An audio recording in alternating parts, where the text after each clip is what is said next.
মৃত্যু থেকে তুমি যেখানেই পলায়ন করো না কেন, মৃত্যু তোমার সাথে মোলাকাত করবেই করবে।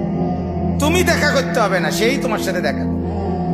তুমি মৃত্যুকে ডাকতে হবে না, মরণ তোমাকেই ডেকে নিয়ে আসবে। মরণ নিজেই তোমার সাথে দেখা করবে, সেই তোমাকে কবরে আনবে, তুমি আসতে হবে না।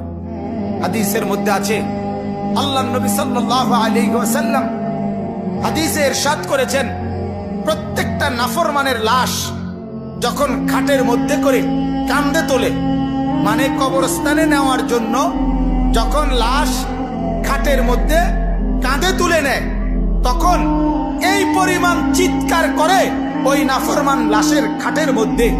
আল্লাহর নবী সাল্লাল্লাহু আলাইহি সাল্লাম বলেন, যদি একটা সেকেন্ডের চিৎকার তোমরা ওই নাফরমানের শুনতা, তাহলে পৃথিবীর কোনো মানুষ কাউকে কাঁধে আর লাশের খাটিয়া তুলতো না, বরং ফেলে রাখতো আর কুকুর বিড়ালে খাইতো।